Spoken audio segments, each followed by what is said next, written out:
सम्पूर्ण प्रियजनहरूमा नमन। आज हाम्रो तेस्रो दिनको सुन्तला टिपाइ पश्चात यो रासमा क्यारेटमा राख्दै गाडीमा पठाउने तयार गर्दैछौँ।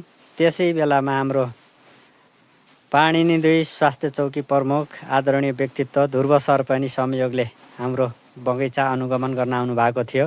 उहाँले पनि अत्यन्त रहर लाग्यो भन्दै सुन्तला प्याकिङ गर्दै हुनुहुन्छ। बाबु नानीहरू एकदम लागेका छन्। गाडीबाट या क्यारेटहरू झिक्दैछौँ। जोस आफ्नो बारीमा उत्पादन भएको फलफुल यसरी बजार पठाउँदै गर्दा अत्यन्त आनन्दित भएको छ। अरेहाँची फलफुल डिपोद्वारा सन्धिखर्कबाट सन्धिखर्कका सम्पूर्ण बजारमा हाम्रो सुन्तला खाइदिनु होला मिठो मानेर। र जहाँ जहाँबाट हेर्दै हुनुहुन्छ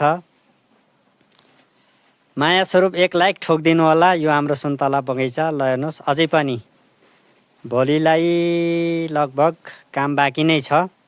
भोलि टिपेर भ्याइन्छ कि जस्तो अनुमान छ। पहिलो दिन 12 कुन्टल, दोस्रो दिन 12 कुन्टल, आज 28 कुन्टल जति सुन्तला जानी भो। अब लगभग 15-20 कुन्टल सुन्तला छ। पोहोर साल 103 भएको थियो भने यस साल केही उत्पादन घटेर 70 कुन्टलको हाराहारी हुन्छ कि भन्ने अनुमान गरेका छौँ। ठिक छ, कर्म गर फलको आशा नगर भन्ने गीताको उपदेश स्वरूप कर्म हामीले गरिरहेका छौँ। प्रभुका कृपाले जे जति प्राप्त हुन्छ त्यसैमा नै हामी सन्तुष्ट हुनुपर्दछ। कर्म गर्न छोड्नु हुँदैन। यस्ता राम्रा दानाहरू छन्, फ्रेस छ, अर्ग्यानिक हो। आफ्नो माटोमा जे हुन्छ त्यसलाई चाहिँ